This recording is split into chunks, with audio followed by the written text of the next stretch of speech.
The entertainment industry in Nigeria is among the biggest in Africa, and for decades we've been entertained by the sonorous renditions of various award-winning artists performing different genres of music, from R&B to hip-hop, from gospel to highlife, name it.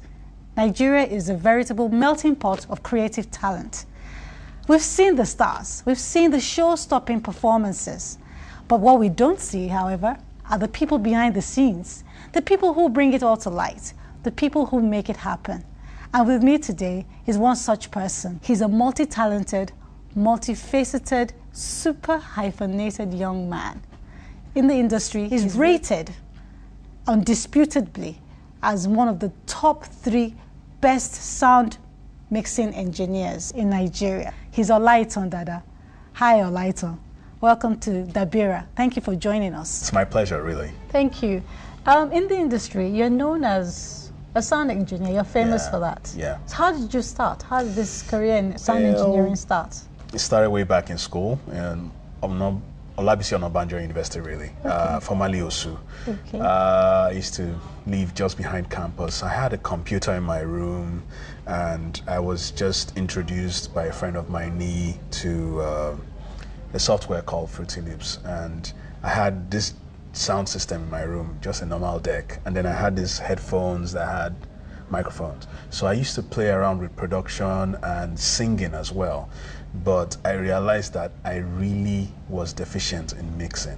My sounds just didn't come out right, and it was trying to get it right that drove me more into mixing than production. And I was so glad when Cobhams gave me the outfit to, study hard on mixing. Wow. Mentioning Cobhams, you've worked with a number of wonderful people. Yeah. I believe Cobhams Masoko was one of them. Oh, yes. So how exactly did you end up working with him? Wow. Okay, that's a whole story, whole totally different story on its own. I remember I was working in a studio called Media Solutions when I finished school. Okay. And I was going to work one day when on the radio I heard Asha's song Bibanke for the first time on Cool FM, and I was blown away. And I just realized then that right in the studio I had become a local champion, but there was more to achieve, and I knew that if I kept being where I was just going to go down the drain. So I gave Cobhams a call, and I told him I would love to just come sit down and watch him work every day for about a year, just to get accustomed to what it takes to make good music. And he was so delighted when I told him that, because he actually was looking for a sound engineer as well, and it was a great cohabilitation, I could say. Fantastic. We had a great run. Fantastic. Well, now we know that you're a sound engineer, but to the layman, what does a sound engineer do, really? What does it entail? Okay, so music production, the whole process is broken into 3 parts. There's the production, sequencing, and recording. Then there's the mixing, and then there's the mastering. Now, the process of the production is where the producer actually sits down and quote unquote cooks a beat, making instruments work together. They record the vocals on top of it, all the background vocals and everything that they need, the tools that they need for the song to be done. Then the mixing engineer comes in and sits down and blends everything together. The effects, the pannings on which speaker one sound should come out of, on how wide he wants it, how deep he wants the bass. It's art and science at the same time at work. So it's quite tedious. It's quite boring for a lot of people, but for the mixing engineer, it's his life. It's fantastic. He knows where he's going to, and he has to bring the song to that end point to take it to a totally different level. It almost sounds like an enhanced version of what was created by the producer in the first place. Wow, yes. That's fantastic. So you do so much work, and people don't really know. All we hear is the finished product, and we're giving accolades to the singer. We've mixed a lot of, we've done a lot of projects mixing. We've worked with various people. We've mixed for Olumide Iyun. Yes. Mixed for Timi Dakolo. Yes. Amaomi. How is it like working with these people? Well, in the beginning, I was really starstruck. I mean, I'm just coming from school straight into the field, and I'm getting to see all these faces that are popular. I think by the time I started working with Cobams, I got to work with Timmy and Omaomi fresh out of the West African Idols, and to me it was like, wow, these people I see on TV and they're right here in front of me, and it was very intimidating at first, but they are quite easygoing people, very friendly, and we became friends. It made working became easier, and they could understand my language, I could understand theirs, and with time, it was just fun all the way. I got over my fear of meeting celebs. Okay, that's fantastic. Yeah. And apart from mixing, I know also that you've done some producing work, some production work. You've produced a number of artists as well. Yes, Weird MC, yes, Corey, yes, Dubi. Yes, How does that happen? How do you go from mixing to production? Well, like I said, I used to be in production before I came into mixing. Mixing was just it was supposed to be me fixing my weak link. It was what I wasn't good at that I wanted to correct, and I became so good at it that everybody else just, you know, mixing actually is one of the fundamental problems with music in Nigeria.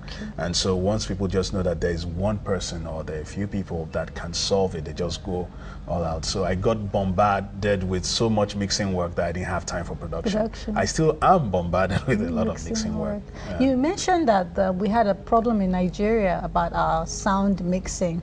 You know, could you put more light on that? Because, you know, we'd like to let people know out there what it is, that the difference that you're bringing, because we know we're loud people. Yes, and actually. Our videos, you know, everything that we do is, you know, it's loud. Yes, it is actually. So what difference does your mixing make to this? Well, in Nigeria, really, a lot of the music on air is so loud that it's distorting. That's a term in mixing. When the song is distorted, it gives you this noisy. The song is supposed to be sweet, but imagine turning your knob on a transistor radio to the loudest. All you hear is a lot of pain in your ear, even though the song is supposed. That's what Nigerian sound is now.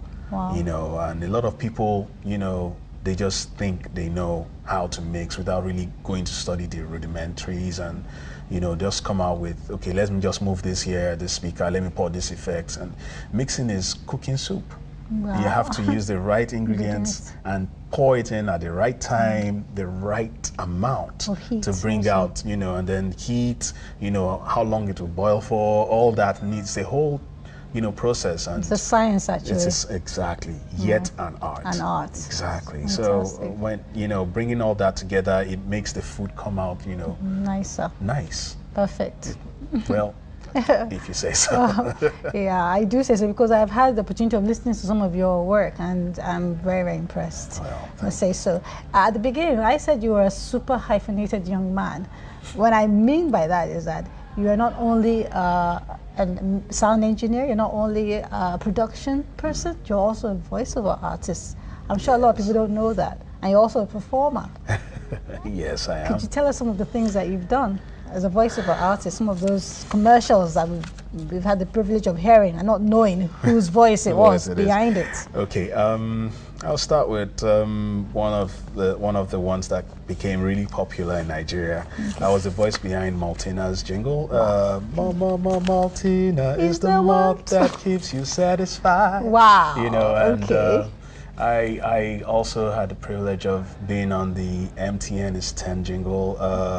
You have been there through our existence. Now you are everywhere we go. Okay. You know, and then there's Tom Tom. Oh yeah, there's Tom Tom. Really love that ad. I bought the Tom Tom, and there's Top T. I love my Top T. They call me the chameleon, really, because I can blend my voice into local, international material and just try and create. It's a real blessing to have your talent. Thank you so much. It's been wonderful having you with us on Dabira. Thank you. Thank you, Olaitan.